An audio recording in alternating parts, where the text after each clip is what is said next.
The unknown number flashed on Kwon Jisu's phone 3 times before he answered. He should have let it go to voicemail. Mr. Kwon Jisu, this is Attorney Min from Seoul Family Court. I'm calling about a paternity registration filed 13 months ago. You're listed as the father. Jisu's office went silent. Outside, Seoul continued at its normal pace. Inside, time had stopped. Who filed it? The mother. A Ms. Diarra Ndlovu. That name hit him like cold water. His ex-wife. The woman who'd left him because he'd given her no choice. The woman he'd spent 16 months trying not to think about. And apparently, the mother of his child. A child who'd been alive for over a year, while he knew nothing. Before we dive into what Jisu does with this information, so hit that subscribe button if you want to see how someone handles discovering their entire reality just changed with one phone call. Now let's begin.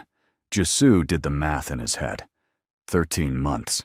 He and Diarra had finalized their divorce 16 months ago, which meant she would have been pregnant when they signed those papers, and she never said a word. I'll send someone to collect the documents, he said.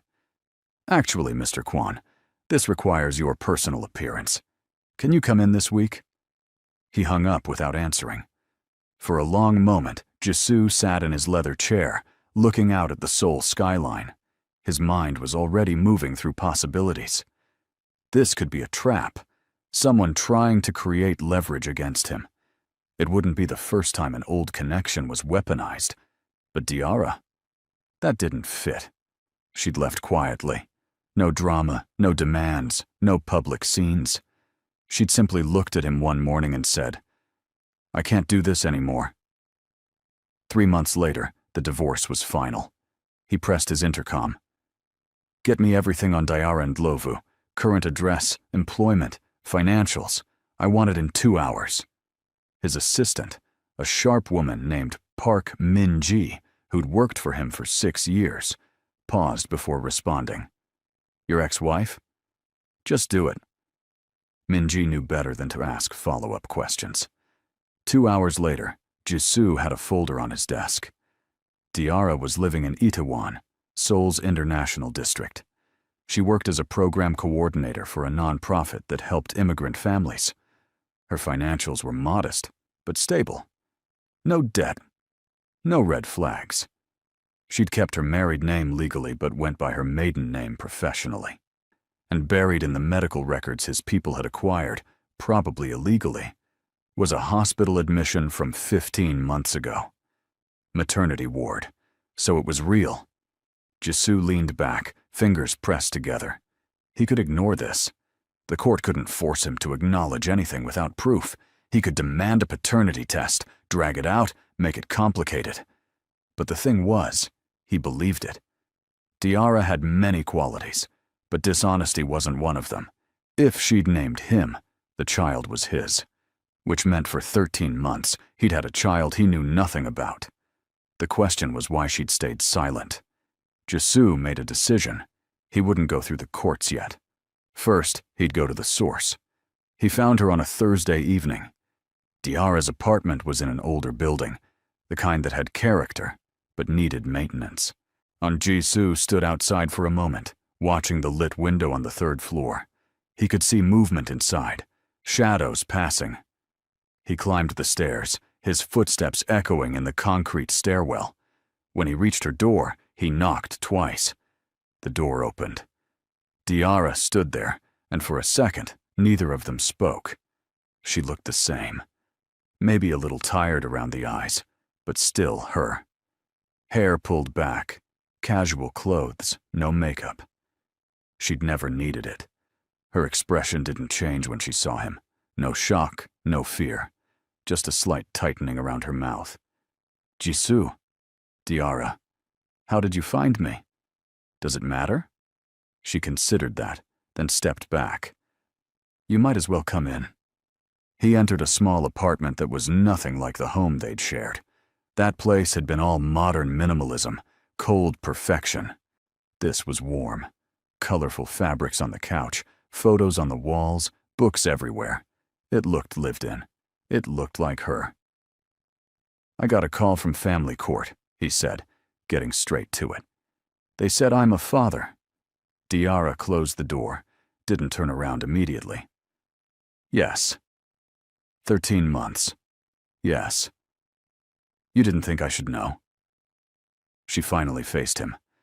I thought about it every single day for 9 months, and then every day after. And every time I came to the same conclusion. You didn't need to know. That's not your decision to make. Actually, it was exactly my decision to make. Her voice was calm, not defensive, just factual. You and I were done. We signed papers. You got your life back the way you wanted it. I got mine. With my child. With my child, she corrected, and who you knew nothing about, and therefore had no connection to. I didn't come to you for money. I didn't put your name on anything official until the hospital required it. I built a life that didn't include you. Jisoo felt something hot flash through his chest. Anger, maybe. Or something closer to pain. You had no right. I had every right. Diarra crossed her arms. Do you remember our last year together? Do you remember what it was like? He did. Long silences. Her asking questions he couldn't answer. Her wanting to know about his work, his life, the things he kept locked away. Him shutting her out because that was safer. That was control. I remember you gave up, he said. Diarra laughed, but it wasn't a happy sound. I gave up trying to love someone who wouldn't let me in. That's different. So this is punishment. This is protection. She moved to the couch, sat down. Your world is dangerous, Jisoo. You know it. I know it. Why would I bring a baby into that? Where is the child now? Sleeping. In the next room. Jisoo looked toward the closed door. Behind it was a person who shared his blood, his DNA, and he'd never even seen them. I want to meet. He stopped. Is it a boy or girl? Something flickered across Diarra's face. Sadness, maybe. A boy. His name is Kofi. That's not Korean. He's not just Korean. The weight of that sat between them. I want to meet him, Jisoo said again. No. You can't stop me. I can go through legal channels, force the issue. You could, Diarra agreed, and I'd fight you every step. It would be messy and expensive and take years. And at the end of it, maybe you'd get supervised visits once a month. Is that what you want? I want to know my son. Why? She leaned forward. Be honest. Is it because you actually want to be a father? Or is it because I made a choice without you, and you can't stand not having control? The question hit harder than it should have. Jisoo had built his entire life on control. Every business deal, every alliance, every decision calculated for maximum advantage. The idea that something this significant had happened without his knowledge, without his input, it felt like a wound. But was that the same as wanting to be a parent? I don't know, he admitted, and it was the most honest thing he'd said in a long time. Diarra's expression softened slightly. At least that's true. Look, I'm not trying to hurt you. I'm really not.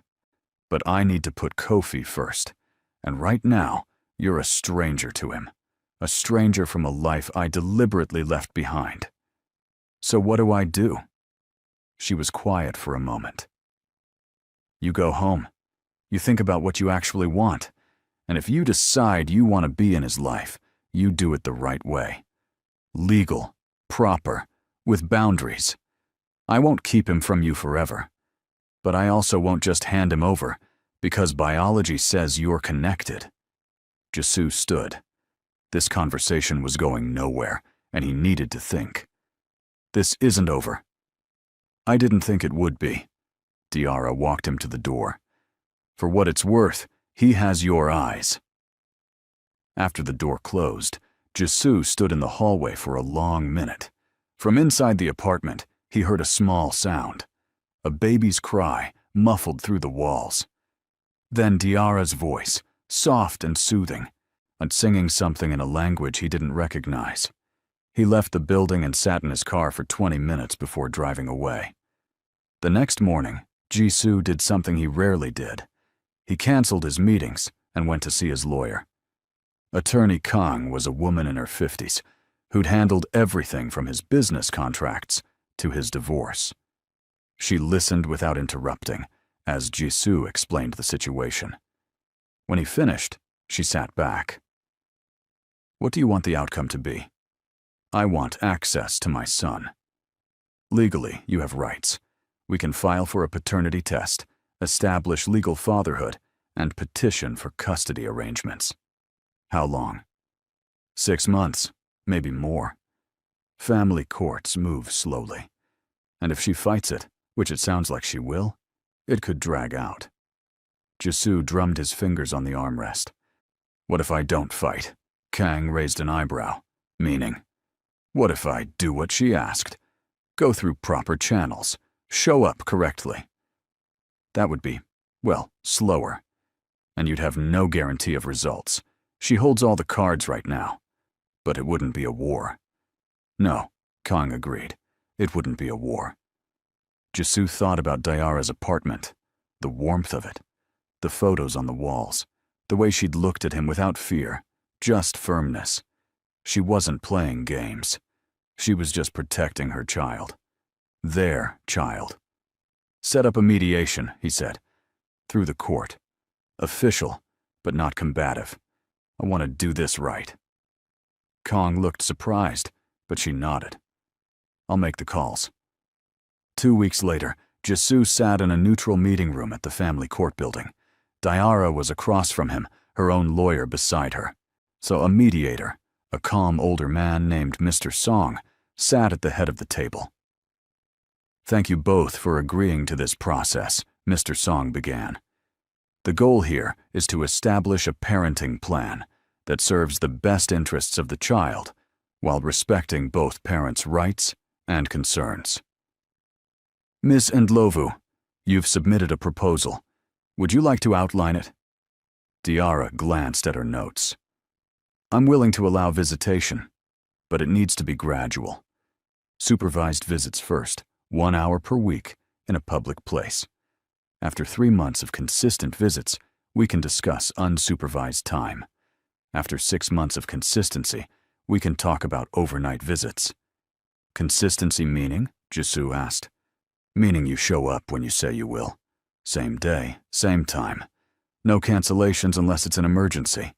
No sending someone else in your place. Heart, you want to be a father?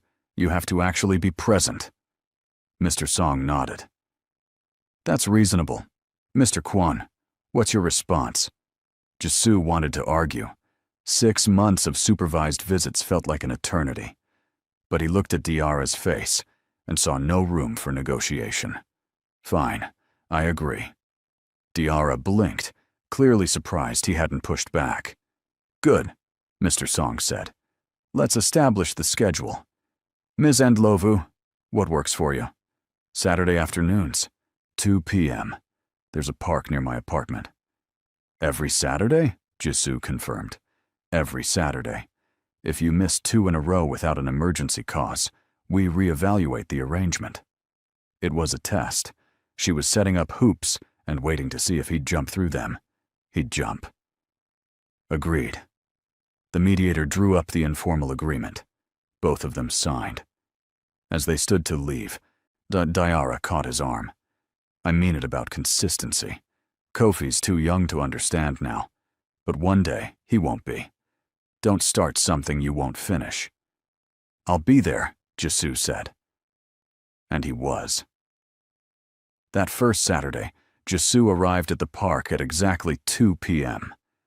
Diara was already there, sitting on a bench with a stroller beside her. When she saw him approach, she stood. "Ready?" she asked. "Yes." She turned the stroller so he could see inside.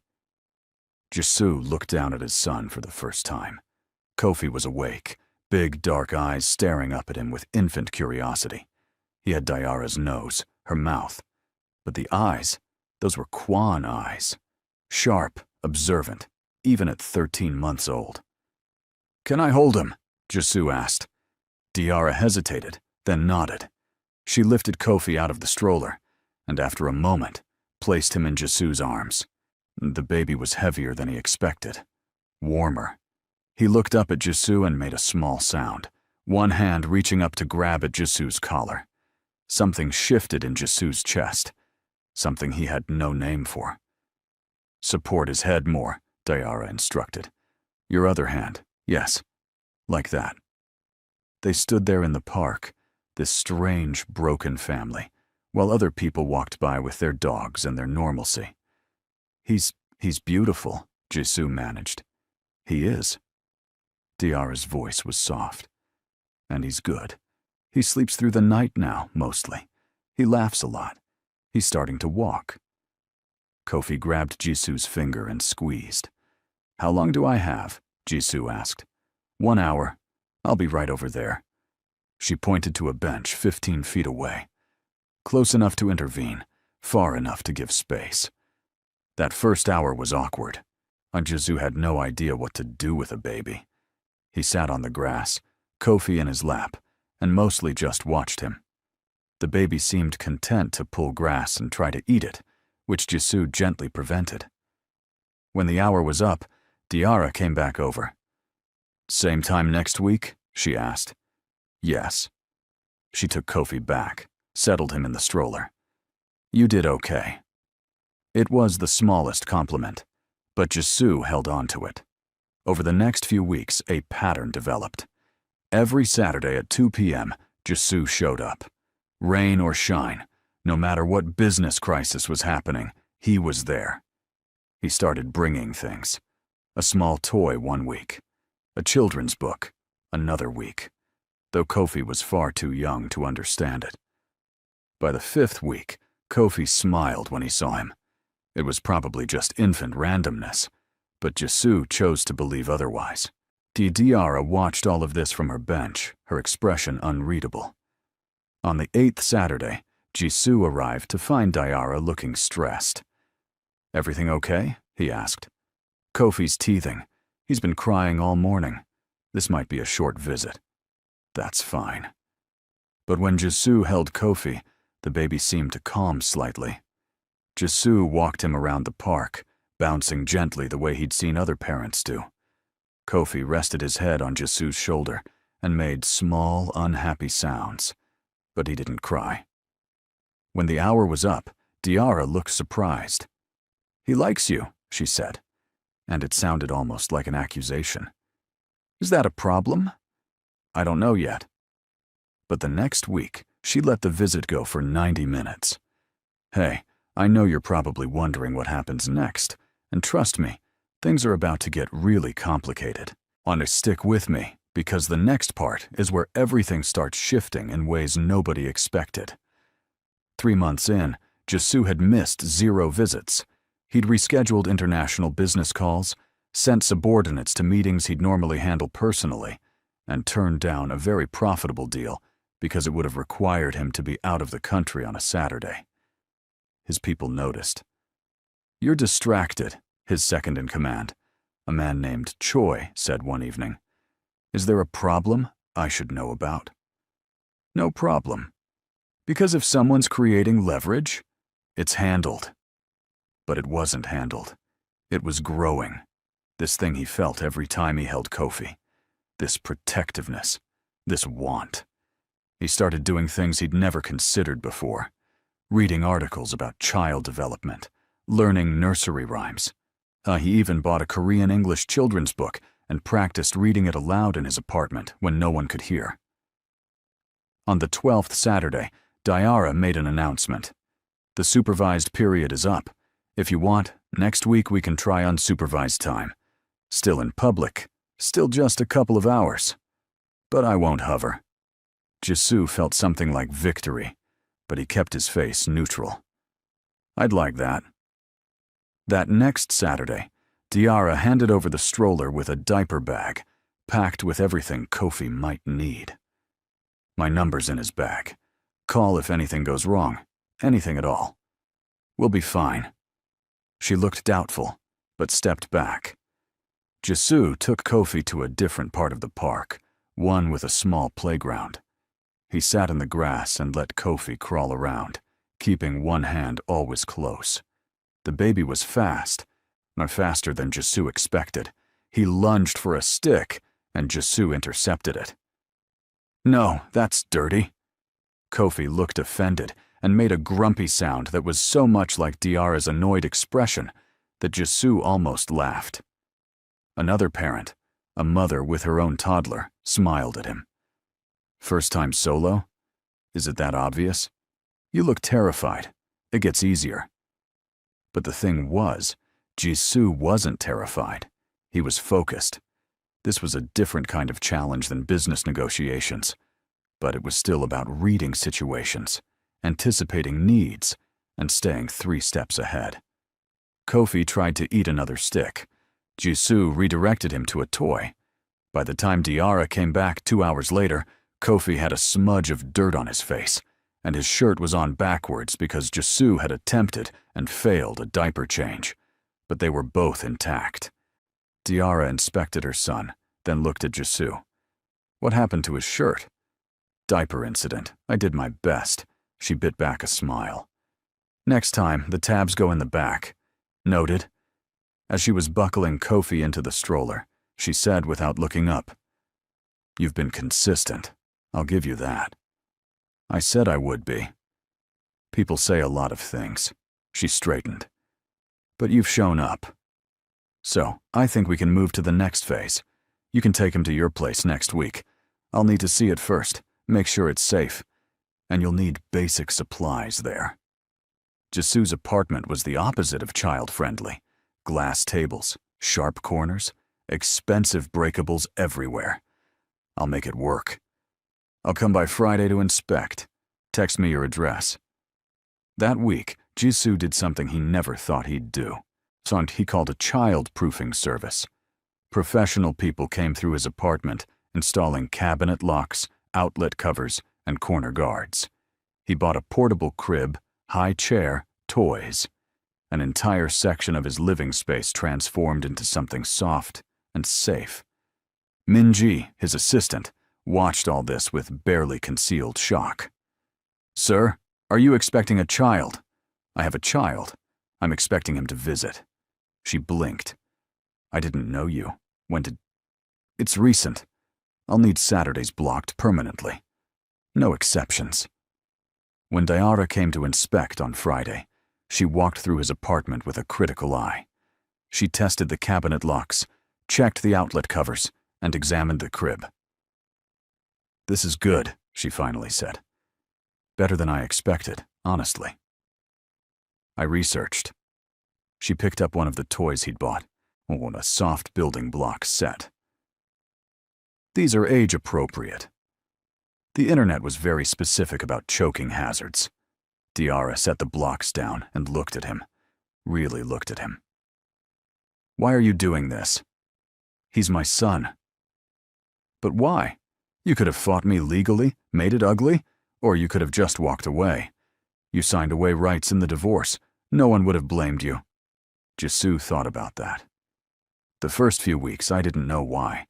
I just knew I couldn't not do it. But now—" He stopped, searching for words. "When he looks at me and smiles, it's not because of who I am or what I can give him. It's just because I'm there. No one's looked at me like that in a long time." Something crossed Diarra's face.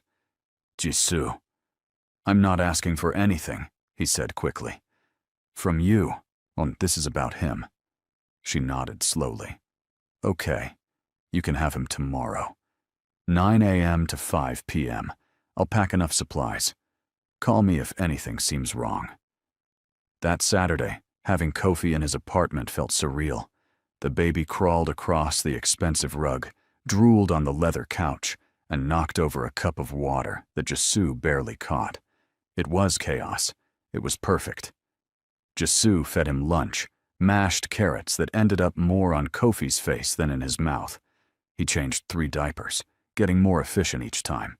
He put Kofi down for a nap in the crib and stood watching him sleep for 10 minutes, just breathing. When Diarra came to pick him up at 5, She found them both on the floor. Jisoo reading a storybook in Korean, while Kofi chewed on another book entirely. "How did it go?" she asked. "Good. Messy, but good." She collected Kofi's things, checking him over with practiced efficiency. "Same time next week?" "Yes." "Diara, thank you." She paused at the door. "Don't thank me yet. This is still a trial. But you're doing better than I thought you would." After she left, Jisoo's apartment felt too quiet. He picked up the scattered toys, returning them to the small basket he'd bought. His phone rang. Business call. He answered it, negotiated a contract worth millions, all while noticing the small handprint Kofi had left on the glass coffee table. He didn't clean it off. Months passed. The routine held. Every Saturday, Kofi came over.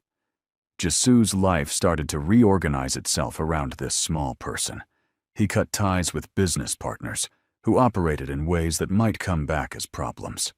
He restructured meetings to never run past Friday evening. He started planning. His mother called one Sunday morning. "You've been avoiding family dinner." "I've been busy." "Busy with what?" "Your secretary says you're unavailable every Saturday. This is new." Jisoo closed his eyes. He hadn't told his family yet. His mother was traditional, judgmental, and would have opinions about everything from Diara to the divorce to the child. "I'll explain in person. I'll come to dinner next week."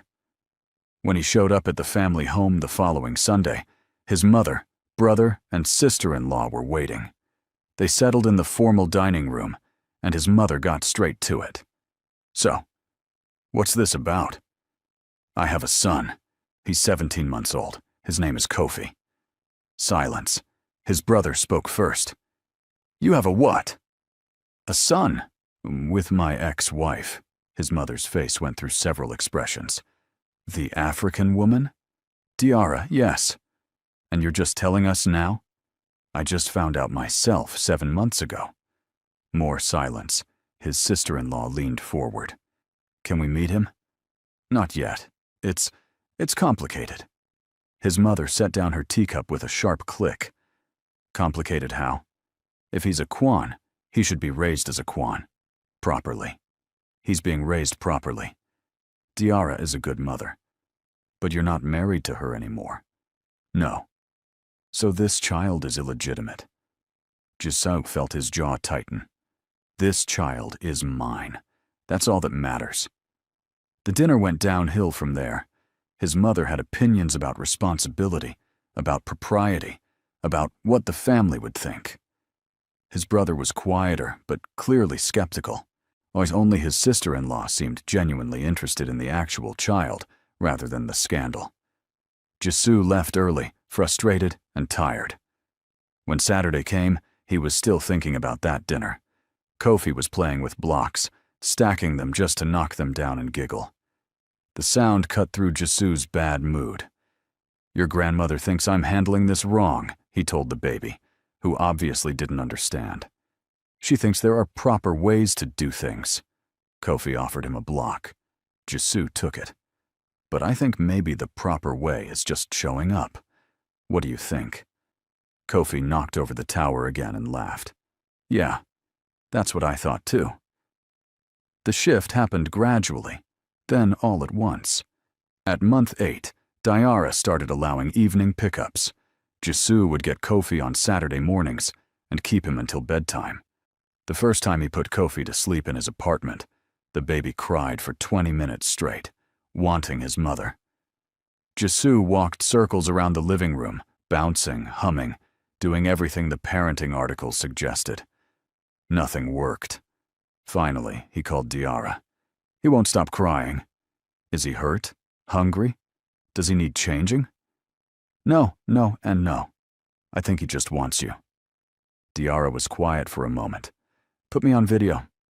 Jisoo switched to a video call and turned the camera toward Kofi. The baby's face was red and blotchy from crying.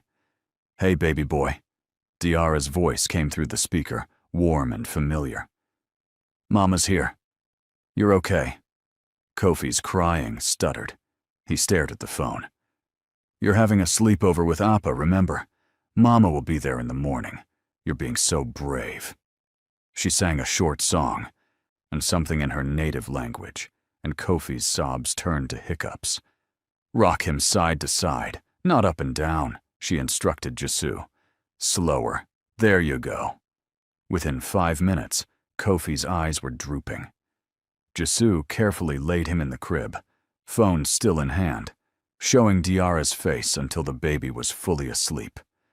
When he stepped out of the room, he switched the camera back to himself. "Thank you. He'll get used to it. It's just new." She looked tired. "How are you holding up?" "I've negotiated hostile takeovers that were less stressful." Diarra smiled. "A real one. Welcome to parenting. Do you want to stay on the call? I mean, if you're worried about him." "No, I trust you. Just message me if anything changes." The call ended, but something had shifted. She'd said she trusted him. 2 weeks later, Diarra showed up at his apartment with a package. "What's this?" Jisoo asked, letting her in. "Books. For Kofi." She set the box down. "He needs to learn about both sides of his heritage. These are children's books about African culture, folklore, and history." Jisoo pulled one out. The illustrations were bright and beautiful. "I don't know how to pronounce half these words." "Then learn." But she said it gently, not as a challenge. "Here, this one's easy to start with." She sat on his couch and opened a book about a clever spider. Kofi crawled over immediately, always drawn to his mother. Diarra pulled him into her lap and started reading. Jisoo sat down next to them and listened. The story was simple, teaching a lesson about wisdom and humility. Diarra's voice changed for different characters, making Kofi giggle. When she finished, she handed the book to Jisoo. "Your turn. Now? He needs to hear it from you, too." Jisoo took the book, suddenly nervous in a way business meetings never made him. He read slowly, stumbling over unfamiliar names. Kofi listened with the patience only small children have, occasionally patting the pages. When he finished, Diarra nodded. "Better. Practice the rest. I'll quiz you next week." She started to stand, but Jisoo spoke without thinking. "Stay for dinner?" Diarra froze. "What? It's almost 6. You probably haven't eaten. I was going to order food anyway." "Jisoo, we don't do that." "Why not? We're both here. We're both hungry. It's just food." She looked uncertain, which was rare for her. "This is about Kofi, not us." "I know, but Kofi needs to eat too, and he's still learning to use utensils. Seems easier if we're both here to tag team the mess." Diarra looked at their son, who had indeed found a leftover snack cup and was attempting to feed himself with questionable success. "Fine, but nothing fancy. And I'm not staying late." Jisoo ordered Chinese food, mild dishes that Kofi could pick at. They ate on the floor around the coffee table because Kofi refused to stay in the high chair. "He's stubborn," Jisoo observed, as Kofi rejected his third attempt to offer him a piece of carrot. "He gets that from you." "I was going to say he gets it from you." Diarra raised an eyebrow. "Me? I'm perfectly reasonable. You literally created a 6-month testing system before letting me be alone with my own child. That's not stubborn. That's smart." But she was smiling a little. Kofi chose that moment to grab a handful of rice and smush it in his hair. They both lunged for him at the same time, hands colliding. Diarra got to him first, wiping his hands with a napkin, while Jisoo grabbed the rice out of his hair. "Bath time is going to be fun," Diarra muttered. "I have a tub. I can handle it." "Have you bathed him before?" "Twice. Successfully." "Successfully meaning?" "We both survived, and he ended up cleaner than he started." Diarra laughed, actually laughed, and the sound did something to Jisoo's chest. He'd forgotten what her laugh sounded like. After dinner, Diarra stayed to help with bath time. Kofi loved water, splashing and playing with foam letters that stuck to the tile. Jisu's bathroom ended up soaked, but the baby was clean and happy. When Kofi was in pajamas, drowsy and calm, Diara said goodbye. Josiah walked her to the door. "Thank you for the books," he said. "He needs them, and so do you." She paused. Tonight was okay. But Jisu, don't read into it. I'm not. Yes, you are. I can see it on your face. We're co-parenting. That's all. I know. She left, and Jisoo closed the door, wondering if he was lying to her or himself. The next Saturday, Jisoo's phone rang from an unknown international number. He almost didn't answer, but something made him pick up. "Is this Kwon Jisoo?" A woman's voice, accented, skeptical. "Yes." "This is Thandiwe, Diara's sister. We need to talk about what you're doing to my sister." Jisoo sat up straighter. "I'm not doing anything to her. You're showing up, being consistent, playing father." Oda, now she's confused. Confused about what? About whether you've actually changed, or if this is just another version of control. Thandiwe's voice was sharp. "I was there when you broke her heart the first time. I helped her pack and leave. So understand when I say, if you hurt her again, I don't care how powerful you are. I will make it my life's mission to destroy you. I'm not trying to hurt anyone. I'm trying to be a father to my son." "And what about Diara? What are you trying to be to her?" Jisoo didn't have an answer. "That's what I thought," Thandiwe said. "Figure it out before you mess up her life again. She's happy now, stable. Don't ruin that because you're bored or guilty or whatever this is." She hung up. Jisoo sat with the phone in his hand, staring at nothing. Was that what he was doing? Disrupting Diara's peace because he couldn't handle being left out? But then he thought about Kofi's laugh, the way the baby reached for him now, trusted him. That wasn't about Diara. That was real, wasn't it? The answer came 2 weeks later when a photo appeared. Jisoo was in a meeting when Minji knocked and entered without waiting, which she never did. "Sir, we have a situation." She handed him a tablet. On the screen was a photo of him at the park with Kofi. The baby was on his shoulders, both of them caught mid-laugh. It was from 3 weeks ago. The photo was circulating in certain business circles. Someone had identified him. "How bad?" Jisoo asked, already knowing the answer. "People are asking questions. Who the child is, why you've been unavailable, whether this represents a weakness." Weakness.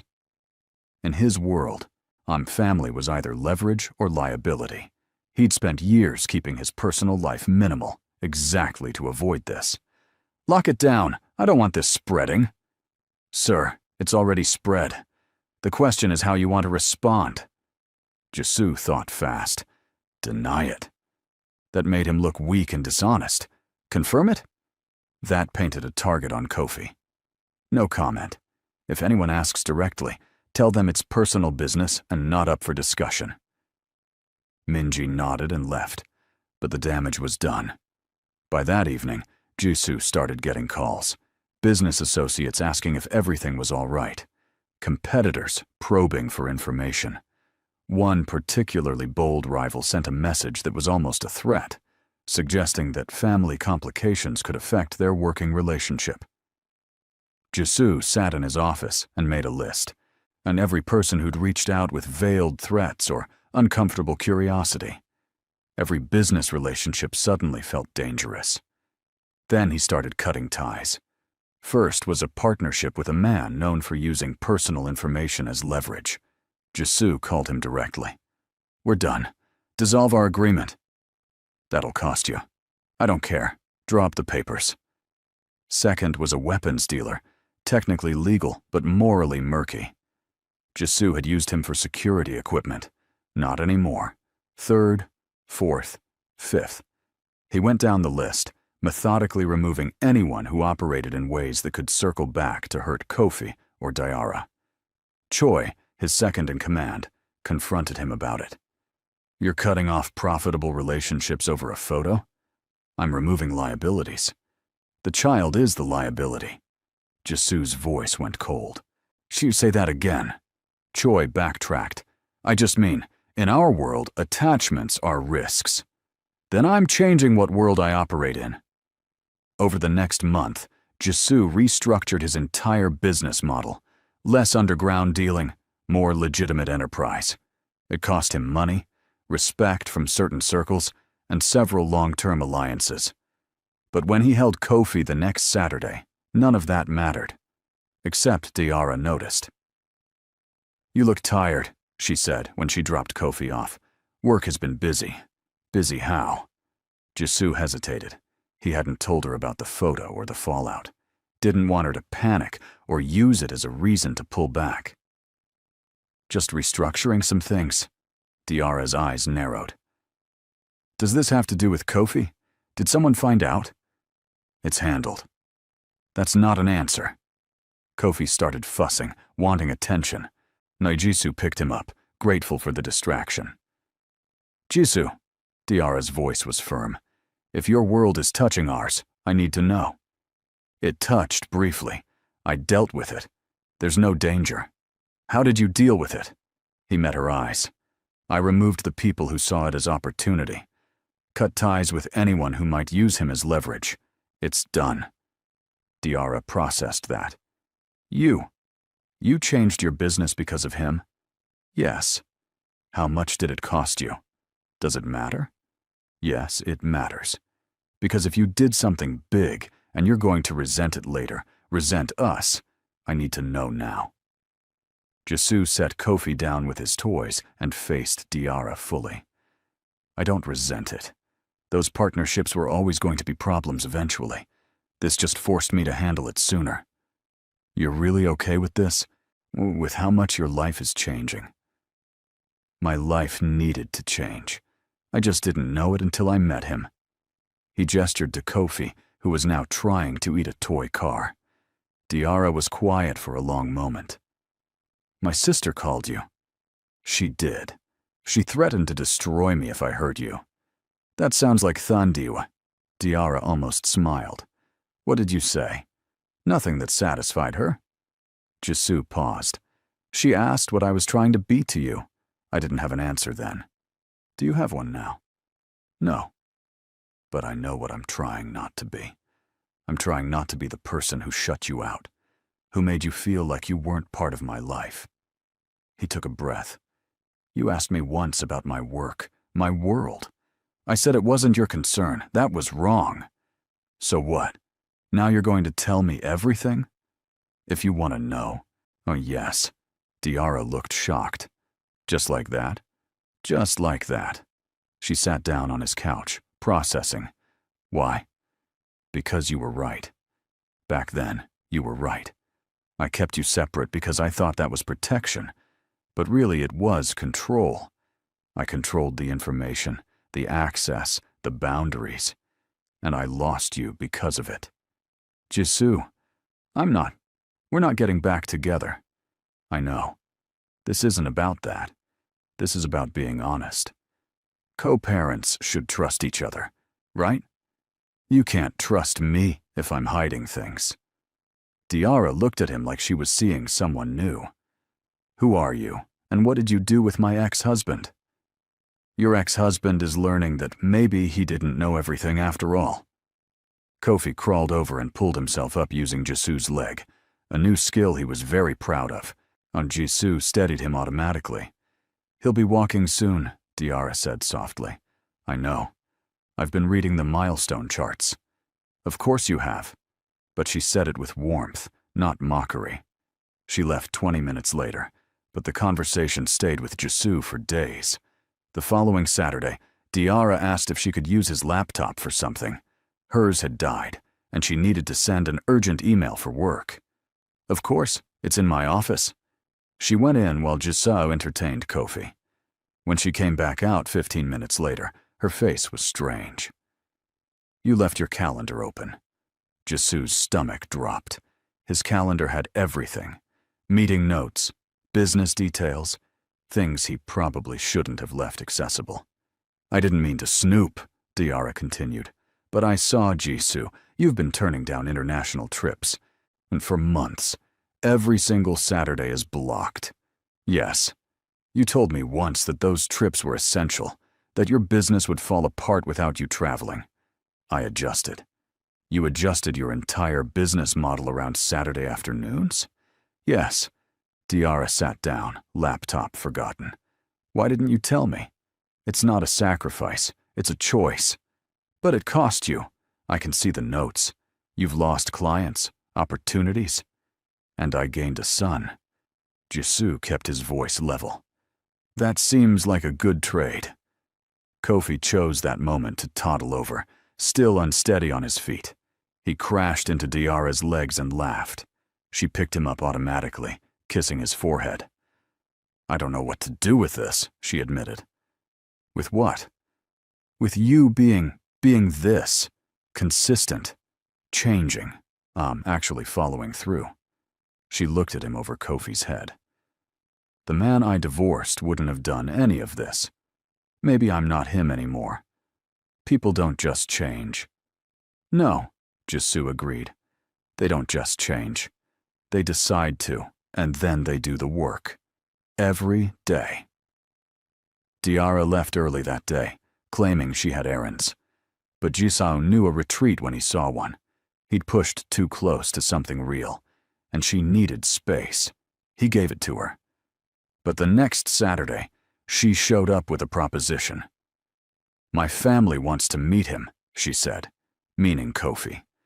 My mother is coming to visit from Zimbabwe in 2 weeks, and my sister Thandiwe, the one who called you. Okay. They want to meet you too. Jisoo processed that. Meeting her family felt significant, official. Are you comfortable with that? I don't know. But they're not going to stop asking. And honestly, if you're going to be in his life, they should know you. When? Saturday, 2 weeks from now. We're having a family dinner at my place. You'd come at 6. I'll be there. Diarra nodded, then hesitated.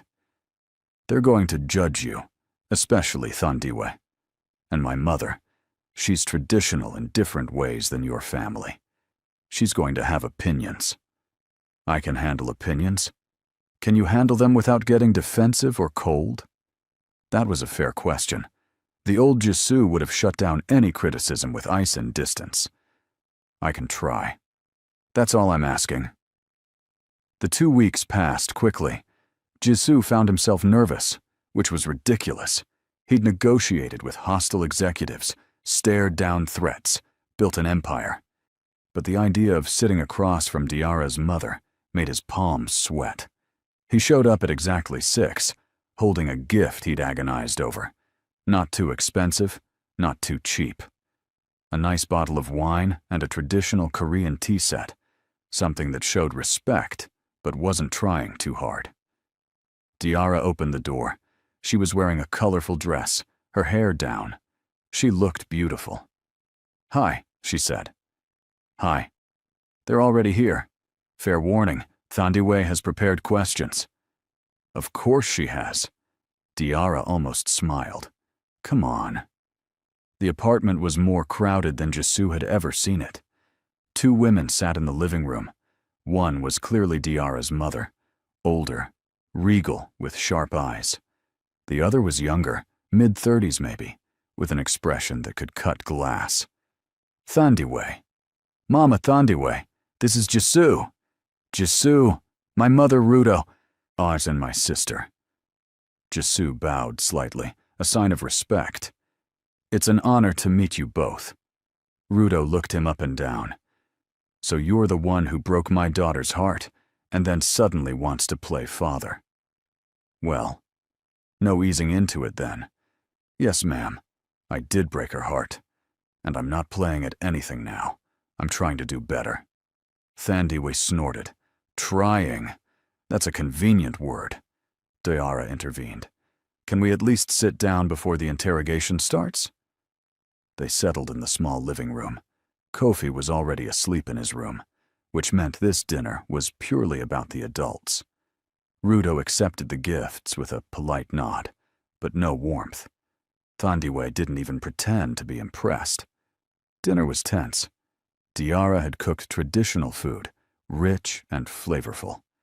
Jisoo complimented it honestly, and Rudo thawed slightly. Diarra says you've been consistent with visits, Rudo said. Yes, ma'am. Every week for 10 months now. And why should we believe this will continue? Because I want to know my son, and because I owe it to him to be present. You owe it to him? Thandiwe leaned forward. What about what you owe Diarra? You married her, promised her a life, then shut her out of yours. You owe her more than just showing up for the baby. Jisoo met her eyes. You're right. I do. And I don't know how to make up for those years. But I'm trying to be someone who deserves to be in both their lives now. Why? Rudo asked. Why now? Why not when she was your wife, begging for scraps of your attention? The words hit hard because they were true. Because I was a coward then, Jisoo said quietly. I thought keeping her separate from my work was protecting her. Really, I was protecting myself from vulnerability, from having to change, from letting someone see all of me. He paused. She left because I gave her no choice, and losing her taught me what I should have known all along. Which is? Thandiwe pressed. That control isn't the same as care, and that the things worth having are the things that require you to be brave. Silence fell over the table. Rudo studied him. Pretty words. Yes, ma'am. But I'm backing them with action. I've changed how I work, who I work with, how I spend my time. I've put Kofi first in every decision for 10 months. I plan to keep doing that. And what about my daughter? What about her? Where does she fit in this new life you're building? Jisoo glanced at Diarra, who looked uncomfortable. That's up to her. I'm not here to pressure or push. I'm here because she's Kofi's mother, and because I still care about her well-being. Care about, Thandiwe repeated. That's diplomatic. It's honest. The dinner continued, questions coming from all angles. Rudo asked about his family, his business, his plans. Thandiwe asked about his past, his mistakes, his intentions. Diarra mostly stayed quiet, watching. By the time dessert came out, Jisoo felt exhausted, but something had shifted. Rudo wasn't warm exactly, but she wasn't hostile either. As they were clearing plates, Thandiwe cornered him in the kitchen. I meant what I said on the phone. You heard her again. I'll end you. I believe you. Good. She paused. But I'll admit, you're doing better than I expected.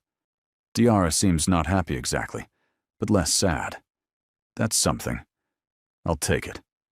When Jisoo left that night, Diarra walked him to the door. You survived, she said. Barely. They liked you more than they wanted to. Thandiwe told me in the kitchen. She also threatened to end me. That means she's considering letting you live. Diarra smiled. Thank you for being honest with them, and for not getting defensive. Your family loves you. They're supposed to be protective. Still, it couldn't have been easy. They stood in the doorway, close enough that Jisoo could smell her perfume, something warm and familiar. Diarra, he started, then stopped. Don't, she said softly. Whatever you're about to say, don't. Not yet. Why not? Because I'm not ready. You're doing everything right, and it's confusing. And I need time to figure out what I feel versus what I remember feeling. Jisoo nodded. Okay, take your time. He left, but the words stayed with him. She'd said yet. Not ready yet. That meant maybe someday. If you're still here, thank you for sticking with this story. Drop a comment and let me know what you think Diarra should do, because what happens next is going to test everything they've been building. Let's keep going. The following week, everything went wrong? Jisoo was in his office when Choi entered without knocking, face grim. "We have a problem. Someone leaked information about your restructuring. Our competitors know you've been cutting ties, and they think you're weak. Let them think what they want. It's not that simple. Young's group is making moves. They're trying to poach our clients, undercut our contracts. And there, sir, they're asking questions about your personal life." Jisoo's blood went cold. "What kind of questions?" "About the child, about the mother. They've done research." This was what Jisoo had feared, the moment his two worlds collided in a way he couldn't control. "Double security on Diarra's building. Quietly. I don't want her knowing unless necessary." "Already done." "But sir, Young sent a message. He wants to meet." "No." "He suggested that if you don't meet, he'll make things difficult for everyone involved." It was a clear threat. Young was a rival who operated without rules, someone Jisoo had avoided working with for exactly this reason. "Set up the meeting. Neutral location, tomorrow." That night, Jisoo didn't sleep. He ran through scenarios, strategies, ways to shut this down without escalation. But Young wasn't someone who backed down easily. The meeting happened in a hotel conference room. Young arrived with 2 associates, Jisoo with Choi. "Kwon," Jung said with a smile that didn't reach his eyes, "you've been making interesting changes lately. Business evolution. Is that what we're calling it?" Young sat down. "Looks more like weakness to me. Cutting profitable partnerships, turning down deals, blocking off your Saturdays." He leaned forward. "All for what? A baby that isn't even legitimate?" Jisoo's jaw clenched. "Careful. Or what? You'll do what exactly?" "You've gone soft, Kwon. Everyone sees it. And soft means vulnerable. What do you want, Young?" "I want to make a deal. You step back from 3 contracts we're both competing for. Let me have them without a fight. In exchange, I keep what I know about your personal complications private." It was blackmail, clean and simple. The old Jisoo would have responded with threats, with overwhelming force, would have found Young's pressure points and squeezed until he backed down. But that approach would invite more conflict, more danger. And danger near him meant danger near Kofi and Diarra. "I need to think about it." Young smiled. "You have 24 hours. The meeting ended. Back in his car, Choi spoke carefully. "What are you going to do?" "I'm going to remove him as a problem, permanently." "How?" "Not the old way. I'm done with that." Jisoo pulled out his phone. "Get me everything on Young's operations. Every illegal shortcut, every bribe, every corner he's cut. We're going to bury him the legal way." It took 18 hours. Jisoo called in favors from lawyers, investigators, and people who owed him. They built a case, compiled evidence, handed it to the right authorities. By the time Jung's 24 hours were up, he was being investigated for tax fraud and bribery. Jisoo called him personally. "The deals are yours. I'm out." "Smart choice. But if you ever mention my family again, what's happening to you now will look like mercy. Are we clear?" Jung's silence was answer enough. Jisoo hung up and immediately called Diarra. "Is everything okay?" she answered, clearly sensing something was wrong. "Can I come over? I need to tell you something." She hesitated. "Now?" "Yes." "Okay, come over." 20 minutes later, Jisoo sat in her apartment and explained everything. The photo, Jung's threats, how he'd handled it. Diarra listened without interrupting, her face unreadable. When he finished, she said, "This is exactly what I was afraid of." "I know. Your world touching ours, Kofi becoming a target. He was never in real danger. I made sure of it. This time." Diarra stood, pacing. "But what about next time? What about when he's older and someone uses him to get to you?" "I won't let that happen." "You can't promise that." Kofi started crying from the other room, woken by the raised voices. Diara went to get him, returning with the sleepy toddler on her hip. "I've built a safe life for him," she said quietly, "away from all of this. And now it's following us anyway. Diara, maybe this was a mistake. Maybe I should have kept you away." The words hit like a physical blow. Jisoo looked at Diara holding their son, but saw the fear in her eyes and felt something crack inside him. "You're right," he said. Diara blinked. "What?" "You're right. My world is dangerous, and it followed you, and I can't guarantee it won't happen again." He stood. "But walking away won't change that now. Jung already knows about you both. Other people know. The information is out there. So what are you saying?" "I'm saying that keeping me at a distance won't make you safer anymore. It'll just mean you're dealing with potential threats without me there to handle them." He paused. "But if you want me gone, I'll go. I'll still make sure you're protected, from a distance. You and Kofi will never see me again, if that's what you want." Diara sat down heavily. Kofi squirmed in her arms, wanting down. She set him on the floor, where he immediately crawled toward his toys. "I don't know what I want," she admitted. "I'm scared. I know. For 10 months, I've watched you show up, be consistent, change your life. And I started to believe maybe we could make this work. Co-parenting, being in each other's lives." She looked up at him. "But this reminded me why I left. Because your world has consequences I can't control." Jisoo sat down across from her. "You're right about that too. But here's what's different now. Back then, I kept you separate. I made decisions without telling you, tried to control everything alone. I'm not doing that anymore. I told you about Jung immediately. I'll tell you about every threat, every problem. You get to make informed choices, not just live with my decisions. That doesn't make the danger go away. No, but it means you're not in the dark." He leaned forward. "Diara, I can't make my past disappear. I can't undo the business I built or the connections I made, but I can be honest about it. And I can keep changing how I operate to minimize the risk."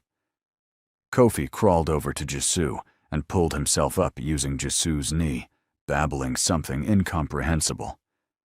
"He trusts you," Diara said softly. "I know. I don't want to take that away from him, or from you. But I need to know that you'll put him first, always, even if it costs you everything." Jisoo looked at his son, then back at Diara. "I already have, and I'll keep doing it." Diara was quiet for a long time. Finally, she said, "Okay, but new rule, complete transparency. Anything that might touch us, I need to know immediately."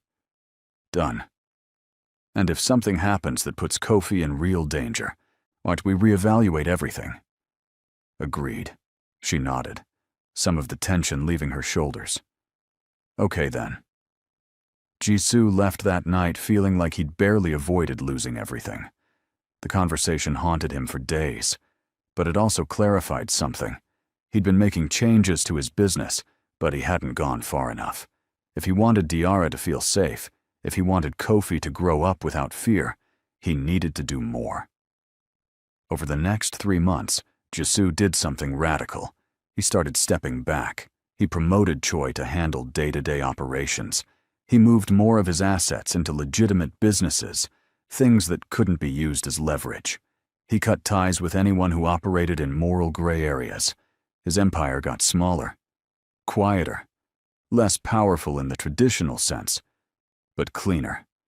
People in his world noticed, and some saw it as weakness and tried to take advantage. Jisoo handled them efficiently, using legal means and strategic information. Some saw it as evolution and respected the move. His mother did not see it as either. She showed up at his office unannounced one afternoon. "We need to talk about this ridiculous restructuring you're doing." "Hello, Mother." "Don't hello, Mother me. You're dismantling everything your father built." For what? A child born out of wedlock? A child who is my son, your grandson, who I still haven't met because you're protecting that woman's feelings. Jisoo set down his pen. That woman has a name. Diarra. And I'm not protecting her feelings. I'm respecting her boundaries. There's a difference. Boundaries. His mother said it like a curse. You're letting her control you. No, I'm letting her set the terms for how I interact with our child. That's called co-parenting. It's called being weak. Jisoo stood.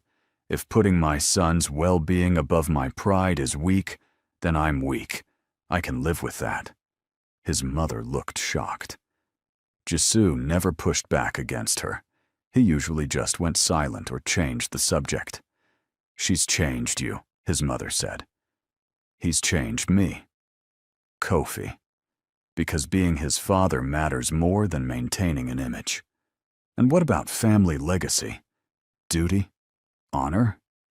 What honor is there in building an empire that puts my child at risk? Jisoo moved around his desk. You want to meet Kofi? Then you need to accept Diarra.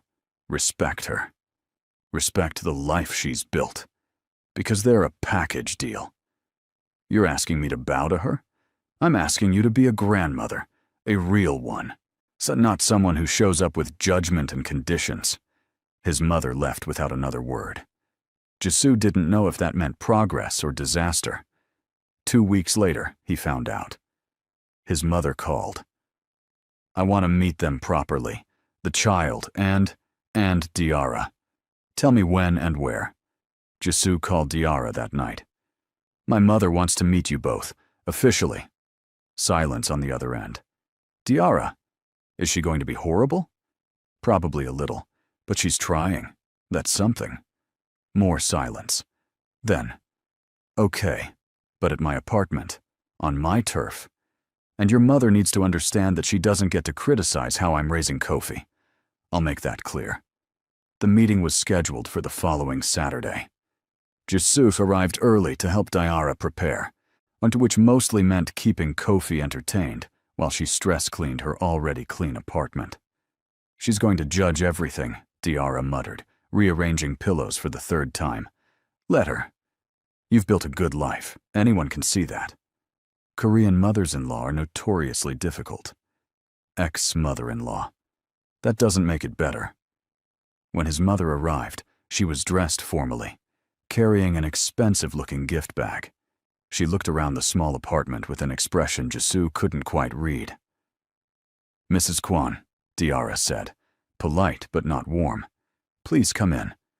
Thank you for agreeing to this meeting. They settled in the living room. Kofi, almost 2 years old now, peeked out from behind Jisoo's leg, shy. His mother's expression softened when she saw him. So this is my grandson. This is Kofi, Diarra confirmed. Kofi, can you say hello? Kofi waved one small hand, then buried his face against Jisoo's knee. He's shy with new people, Jisoo explained. His mother set down her bag and, surprising everyone, got down on the floor at Kofi's level. Hello, Kofi. I'm your grandmother. Kofi peeked at her. She pulled out a small toy from her bag, a traditional Korean wooden puzzle. This was your father's when he was small. Would you like to play with it? Kofi looked at Jisoo for permission. Jisoo nodded. Slowly, Kofi approached his grandmother and took the toy. Diarra and Jisoo exchanged glances. Over the next hour, something unexpected happened. Jisoo's mother, the woman who'd always been rigid and formal, sat on the floor playing with Kofi. She asked Diarra questions about his routine, his development, his personality. Real questions, not judgmental ones. He's bilingual? His mother asked, when Kofi responded to something Diarra said in her native language. Yes, I speak to him in Shona and English. Jisoo speaks Korean. We want him to have all his languages. His mother nodded. That's good. Better than I did with Jisoo. I should have taught him more. It was the closest thing to approval Diarra was going to get. When his mother left, She hugged Kofi goodbye and, awkwardly, nodded at Diarra. Thank you for letting me meet him. I hope we can do this again. We can arrange that, Diarra said carefully. After she left, Diarra turned to Jisoo. That went better than I expected. She liked him. Hard not to. She was almost nice to me. Progress, Diarra laughed. Your family is complicated. Yours threatened to destroy me. Also fair. They stood in her small apartment, Kofi playing at their feet, and something felt different. Lighter. Are you staying for dinner? Diarra asked. If you're offering. I'm offering. They ate together, the three of them, like a family. It was becoming a regular thing, these dinners. Jisoo showing up on Saturday mornings and staying until Kofi's bedtime, helping with meals, bath time, the daily routine. It felt natural. After Kofi was asleep, Jisoo helped clean up. Diarra washed dishes while he dried. Can I ask you something? Diarra said suddenly. Anything. Are you happy with how your life is now versus how it was before? Jisoo thought about that. Before, I had more power, more money, more respect in certain circles. That's not what I asked. Now, I have Saturday mornings watching cartoons I don't understand. I have a son who thinks my phone is a toy. I have moments like this. Washing dishes in a small kitchen.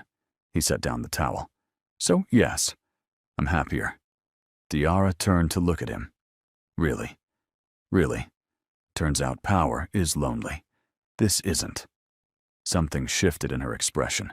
She opened her mouth to say something, then stopped. What? Jisoo asked. Nothing. Just thank you for being honest. But it wasn't nothing. Jisoo could see it in her eyes. She was reconsidering something, reevaluating. He didn't push, just went back to drying dishes. 2 months later, Diarra made a decision. I want you to keep him overnight, she said. Full weekends, Friday evening to Sunday afternoon. Are you sure?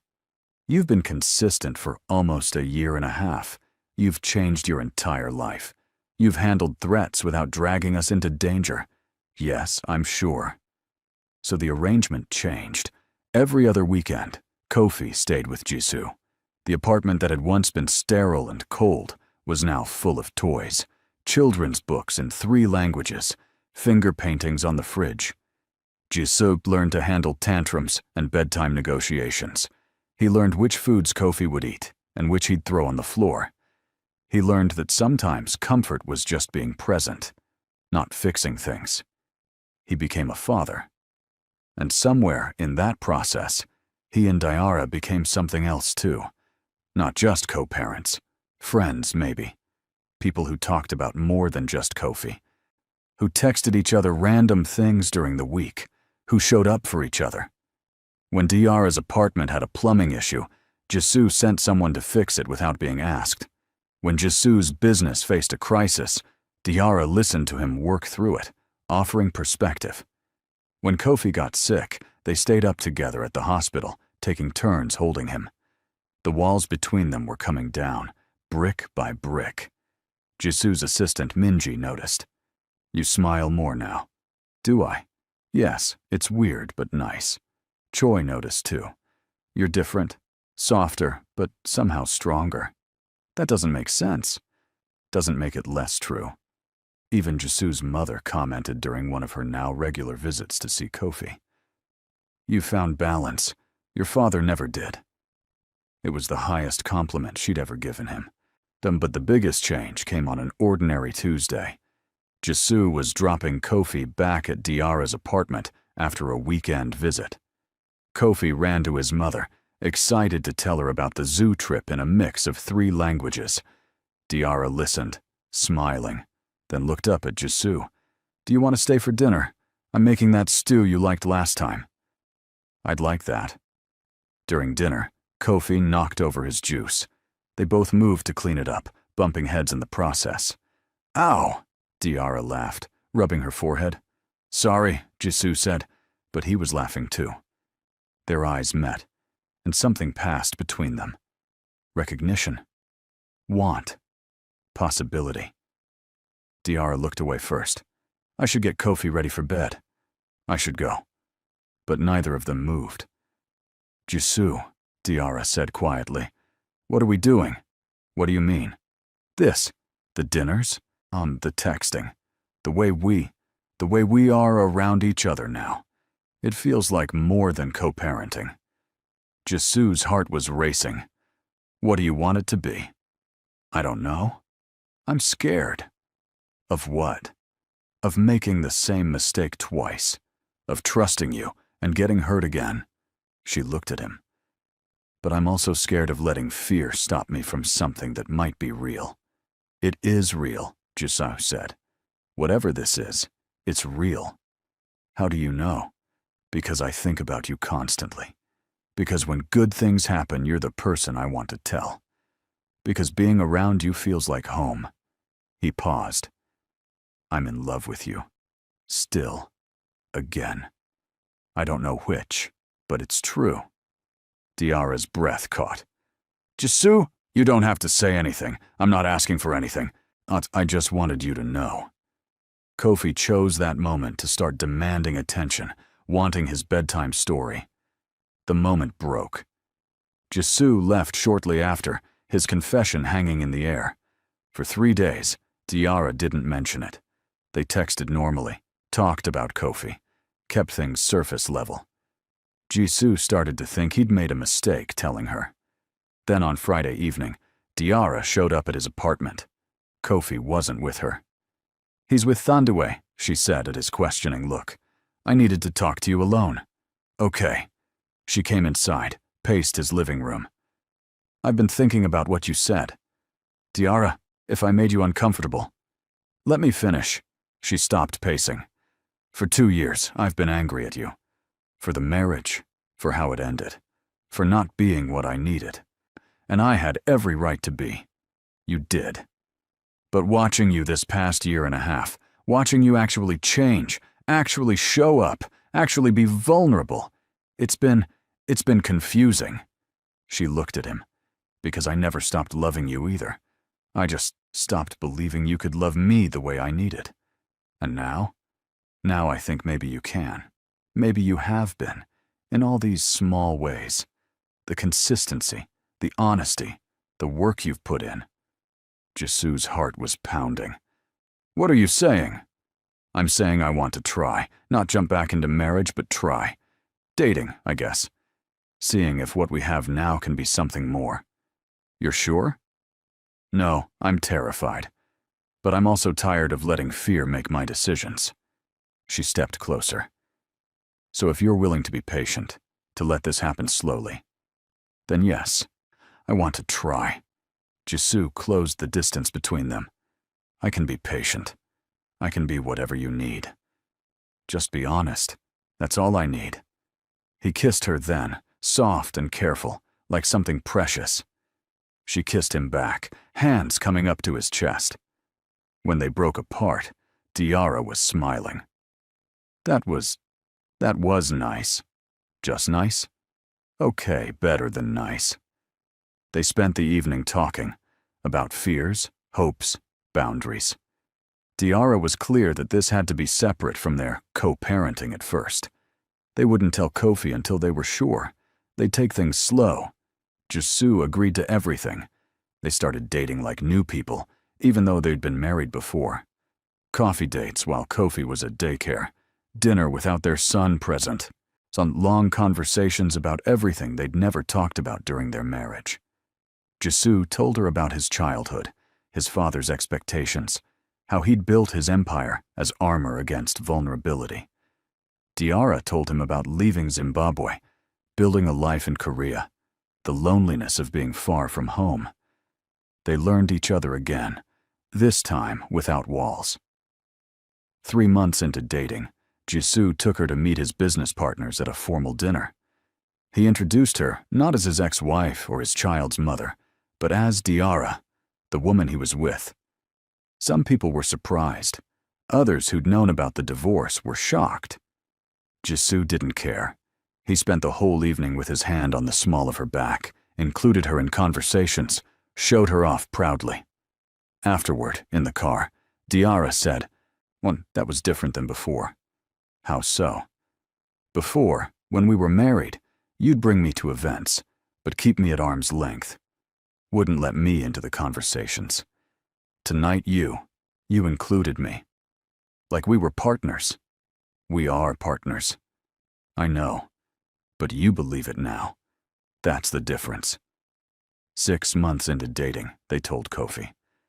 "Mama and Appa we're together now," Diarra explained to their 2.5-year-old, "like we're special friends." Kofi looked between them. "Appa stays?"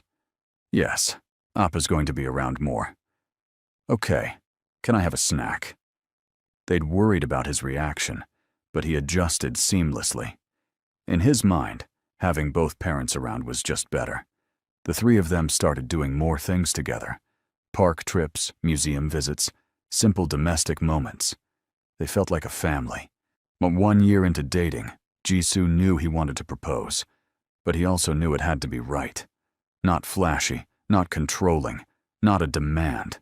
He planned carefully.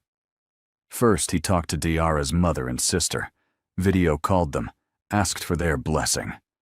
Thandiwe laughed. "You're really asking permission?" "Yes. I want to do this right." Rudo studied him through the screen. "You heard her before." "I know. If you do it again, I won't. But if I ever do, you have my permission to do whatever Thandiwe threatened." That surprised a laugh from both of them. "You have my blessing," Rudo said. "Don't waste it." Next, he talked to his own mother. "I'm going to ask Diarra to marry me. Again." His mother set down her tea. "Are you certain?" "Completely. She's not traditional." "No. She's better. She's real." His mother was quiet for a moment. "Your father would have disapproved. But your father was wrong about many things." She looked at Jisoo. "I approve. She's made you better. That's what family should do." Finally, he talked to Kofi, even though their son was too young to really understand. "I'm going to ask Mama to marry me. What do you think?" "Mama pretty?" "She is." "Do you want us all to live together?" "Yes. And get a dog?" "Maybe not a dog yet, but we'll work on the rest." The proposal itself was simple. Jisoo cooked dinner at his apartment. Nothing fancy, just the stew Diarra had made that first time he'd stayed. He set the table, lit candles, put Kofi to bed early. When Diarra arrived, she looked suspicious. "What's all this?" "Dinner. I wanted to do something nice." They ate, talking about their days. Normal conversation, easy and comfortable. After dinner, Jisoo cleared his throat. "I want to ask you something." "Okay." "We've been doing this for a year now, dating, co-parenting, building something together. And every day, I'm more sure that this is what I want. You, me, Kofi, a family." Diarra's eyes widened. "Jisoo, let me finish." He pulled out a ring box, but didn't open it yet. "Last time I proposed, I was young and stupid. I thought marriage was about ownership, about having someone fit into my life. I was wrong. You were young. Now I know marriage is about partnership, about choosing each other every day, about building a life together, not demanding someone live in yours." He opened the box. The ring was beautiful but not ostentatious, a single stone, ethically sourced. It sat in a band that incorporated both Korean and African design elements. "Diarra, I'm not asking you to complete me or fix me. I'm asking you to build with me, as equals, as partners, as people who chose to love each other even when it's hard." He took a breath. "Will you marry me? Again? Not because of our past, but because of who we're choosing to become." Tears were streaming down Diarra's face.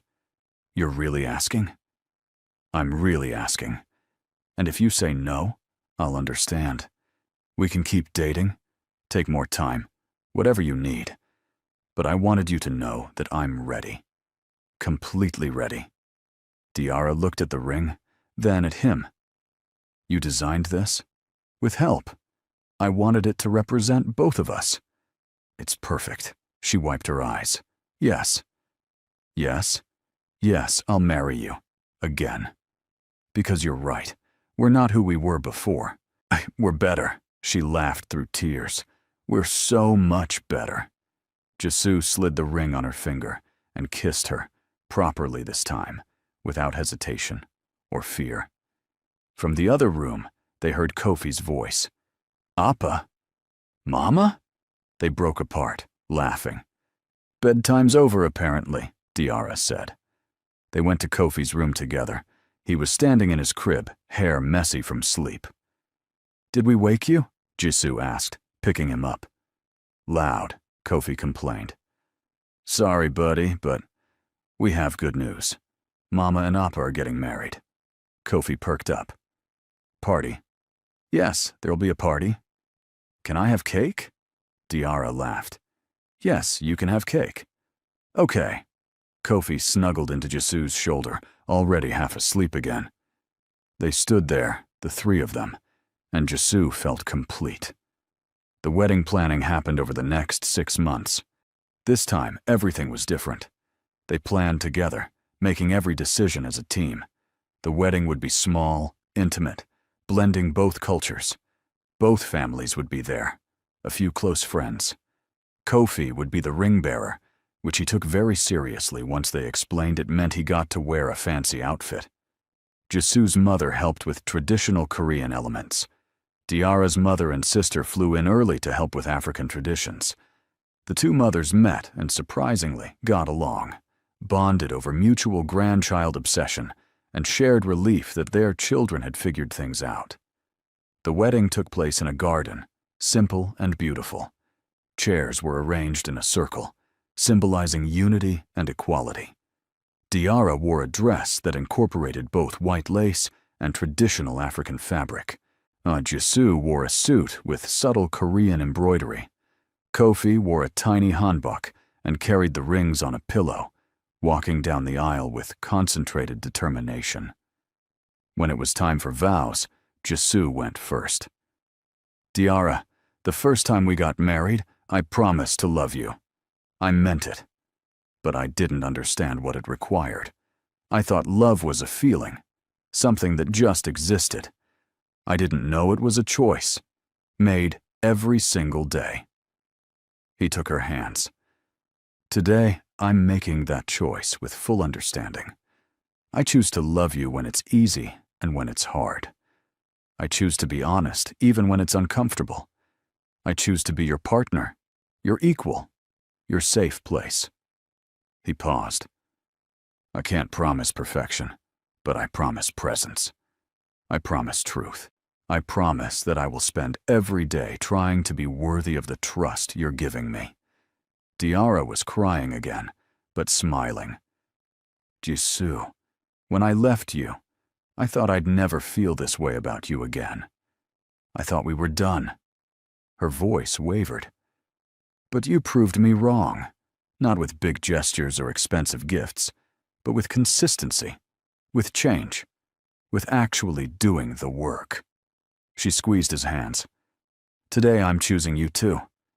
Not because our son needs us together, but because I want us together.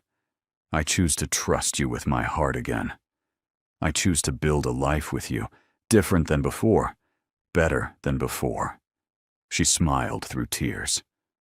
I can't promise it'll always be easy, but I promise I'll stay. As long as you stay truthful, I'll stay present.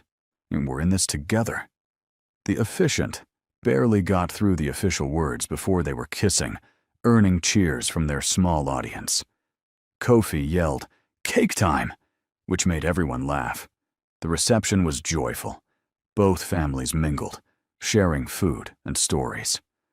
Rudo and Jisoo's mother sat together, watching Kofi run around, discussing future grandchildren. Thandiwe cornered Jisoo at one point. You did good. Don't mess it up. I won't. I'll still end you if you do. I know. She hugged him, surprising them both. As the sun set, Jisoo and Diarra stood together, watching their families, their son, their new beginning. We did it, Diarra said. We did. I'm happy. Me too. Kofi ran over, grabbing both their hands. Come dance. They let themselves be pulled onto the makeshift dance floor, laughing. Later, after the party wound down, and Kofi was asleep at his grandmother's house, Jisoo and Diarra went home. Not to separate apartments, but to the house they'd bought together. A real home, chosen and built as partners. I can't believe we're married again, Diarra said, looking at her ring. I can't believe you said yes. I can't believe you actually changed. I can't believe I almost lost you. She leaned against him. But you didn't. We found our way back. Better than before. So much better. 1 year later, things had settled into a beautiful routine. Jisoo had stepped back even further from his business, taking on an advisory role. He'd discovered he liked mentoring more than empire building. Diarra had expanded her nonprofit, helping more families. Jisoo's resources and connections, used ethically, made a real difference. Kofi was thriving, a bright, bilingual, bicultural child who moved seamlessly between worlds. The family expanded when they adopted a dog, much to Kofi's delight. Jisoo's mother babysat regularly, teaching Kofi traditional Korean games. Diarra's family visited often, filling the house with noise and love. On a quiet Sunday morning, Jisoo woke to find Diarra already up, reading on the couch. Kofi was between them, coloring. Good morning, Diarra said, smiling. Morning. Jisoo sat down, and Kofi immediately climbed into his lap, showing him a drawing of their family. 3 figures holding hands, a dog, a house. That's us, Kofi announced proudly. It's perfect, Jisoo said. And it was. No, it wasn't perfect. There were still challenges, disagreements, moments of stress, but they faced them together, some with honesty and commitment. Some love stories end. Theirs had ended once, messily and painfully. But the best love stories don't just end. They rebuild. They learn. They choose to begin again, wiser and stronger. As Jisoo sat with his wife and son, morning light streaming through the windows, he realized something. The empire he'd built, the power he'd accumulated, none of it compared to this, to being chosen, to choosing, to showing up every day and doing the work. He'd spent his whole life trying to control everything. Turned out the best things in life were the ones you couldn't control. You could only nurture them, protect them, and choose them over and over again. Diarra looked up from her book and caught his eye. What are you thinking about? How lucky I am. Good answer. Kofi tugged his sleeve. Appa, can we go to the park? After breakfast. Can Mama come? Of course Mama's coming. We go together now. Always together? Jisoo looked at Diarra, who smiled. Always together, he confirmed. And he meant it. If you made it all the way to the end, thank you for being here for this whole journey. Stories like this remind us that people can change, love can rebuild, and second chances are possible when you do the actual work. If this story touched you in any way, hit that subscribe button and drop a comment telling me what part resonated with you most. Your support means everything. And I've got more stories coming that I think you're going to love. Until next time, remember that the best love stories aren't the ones that never break. They're the ones that rebuild stronger than before.